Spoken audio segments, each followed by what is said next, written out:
मध्य प्रदेश की कैबिनेट मंत्री उषा ठाकुर के मदरसों पर दिए गए बयान पर सियासत जारी है। मंत्री उषा ठाकुर के मदरसों को लेकर बयान के बाद बीजेपी अल्पसंख्यक मोर्चा भी उषा ठाकुर के बयान से नाराज है।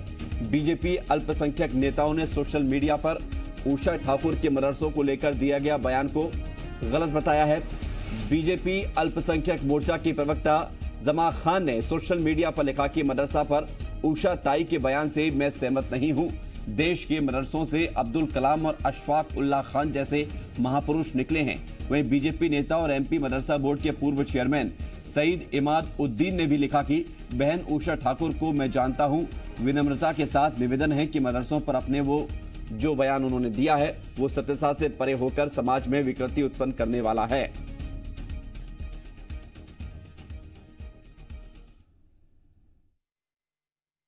अब बहन उषा ठाकुर ने किस परिवेश में बयान दिए ये तो मुझे नहीं मालूम है, लेकिन वहाँ पर ऐसा वातावरण नहीं है और देश के अन्य प्रदेशों में भी नहीं है। सीमावर्ती मदरसों में किसी समय कश्मीर में इस तरह की कुछ घटनाएं हुई थी, वो एक अपवाद है, लेकिन उसके अलावा हमारे इधर कहीं भी इस तरह का कोई वातावरण नहीं है।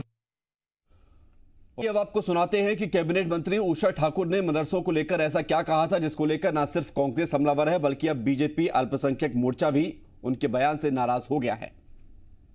कौन सी संस्कृति पढ़ा रहे बंधु? यदि आप इस देश के नागरिक हैं तो आप देखिए कि सारा कट्टरवाद, सारे आतंकवादी मदरसों में पले और बड़े हैं। जम्मू कश्मीर को आतंकवादियों की फैक्ट्री बना के रख दिया था। संस्थाएं खुद मजबूत है तो गाढ़े खून पसीने की कमाई क्यों ऐसे जाया की जाए? विकास में लगाएंगे। शासकीय सहायता बंद होनी चाहिए। वक्फ बोर्ड अपने आप में खुद बहुत सक्षम समर्थ संस्था है। यदि कोई निजी तौर पर अपने धार्मिक संस्कार देना चाहता है तो हमारा संविधान उसको छूट देता है।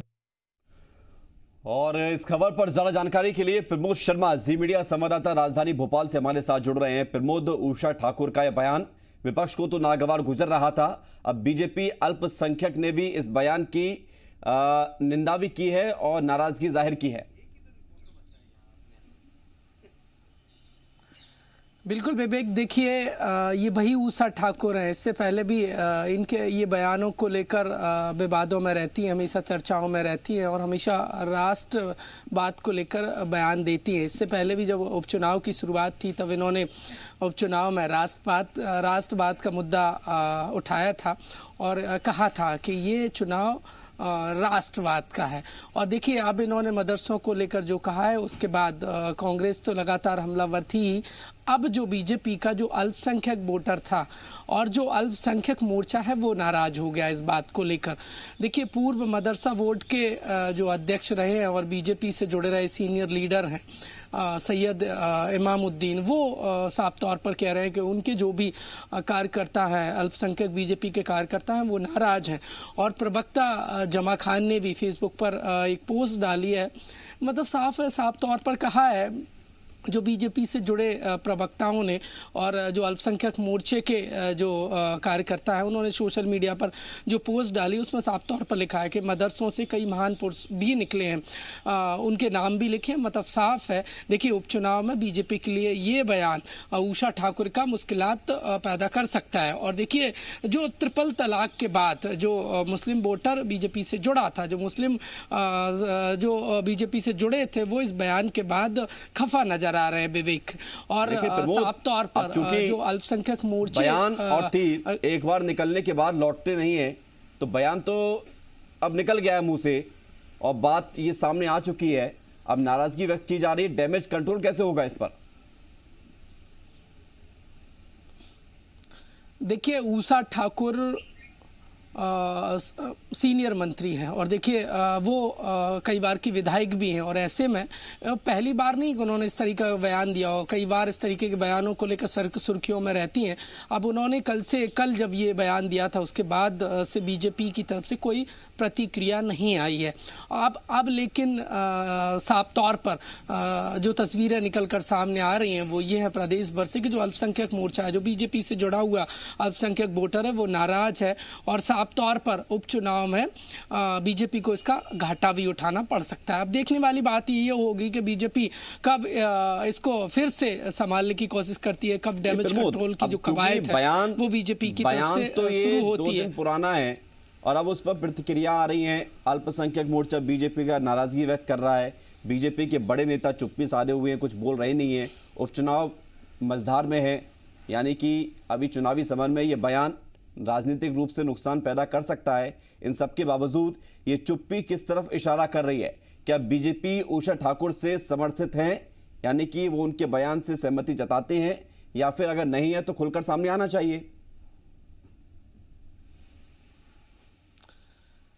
देखिए, बीजेपी हमेशा जो उषा ठाकुर ने जिस तरीके से बयान दिया है, बीजेपी हमेशा उसी दिशा में राजनीति करती है। और ये हम पीछे बैकग्राउंड में देखें तो साफ तौर से प्रतीत भी होता है। अब ऐसे में ना तो बीजेपी इससे किनारा कर रही है और ना ही उनके पक्ष में कोई स्टेटमेंट अभी तक जारी हुआ है। तो अभी तक देखिए, बीजेपी हालांकि इस बात को बहुत अच्छे से समझती है कि जहाँ जहाँ उपचुनाव हो रहे हैं वहाँ देखिए वहाँ स्थिति को कैसे संभाला जाए और उनके जो अल्पसंख्यक मोर्चे के जो पदाधिकारी उनको कैसे संभाला जाए। उनसे देखिए अंदर खाने से जो बात निकल कर सामने आ रही वो ये है कि उनसे बातचीत करना बीजेपी के बड़े जो संगठन के पदाधिकारी हैं उन्होंने शुरुआत कर दिया। क्योंकि देखिए, सोशल मीडिया पर जो अल्पसंख्यक मोर्चे के बीजेपी के जो पदाधिकारी उनकी जो पोस्ट निकल कर सामने आई, उनके जो बयान निकल कर सामने आए हैं, वो साफ तौर पर बताते हैं कि उषा ठाकुर के इस बयान के बाद वो खफा हैं और साफ तौर पर उपचुनाव में इसका नुकसान बीजेपी को ना उठाना पड़ जाए, इसको लेकर अब बीजेपी के संगठन के बड़े पदाधिकारी अल्पसंख्यक मोर्चे के पदाधिकारियों से बातचीत करने की बीजेपी अभी सामने तो नहीं आ रही है। अब दबी जुबान से समर्थन है या बिना कुछ बोले समर्थन है, ये एक अलग मसला है। लेकिन कांग्रेस को ये एक बार फिर से मुद्दा मिल गया है। उधर बीजेपी अल्पसंख्यक मोर्चा नाराज है, उधर कांग्रेस भी अपनी नाराजगी और इस बयान को लेकर अपनी प्रतिक्रिया जाहिर कर चुकी है। बिल्कुल साफ तौर पर देखिए, कांग्रेस को बैठे बिठाए घर पर एक मुद्दा मिल गया है और जिस तरीके से कांग्रेस हमेशा से कहती आई है कि बीजेपी वो अल्पसंख्यक विरोधी पार्टी है। अब उनको देखिए उपचुनाव के समर में मैदान में ये बात रखने का पूरा मौका मिल गया है और बिल्कुल इसको भुनाने की तैयारियों में कांग्रेस जुट गई है पूरी प्लानिंग के साथ। और अब देखने वाली बात ये होगी कि बीजेपी इस नुकसान से, इस उपचुनाव के बीच में, नुकसान तो भविष्य बताएगा प्रमोद, लेकिन फिलहाल बीजेपी इस बयान को किस तरह से डील करती है ये एक अपने आप में बड़ा सवाल है, जिसका जवाब आगे आने वाले वक्त में मिलेगा। बहुत शुक्रिया आपका हमारे साथ जुड़ने के लिए और तमाम जानकारी देने के लिए। तो उषा ठाकुर का यह बयान, जिसको लेकर बीजेपी अल्पसंख्यक मोर्चा के नेताओं ने ही नाराजगी जताई है, निंदा की है। मदरसों से अब्दुल कलाम, अशफाक उल्लाह खान जैसे महापुरुष भी निकले हैं, ये भी ध्यान रखना चाहिए, ये कहा गया है।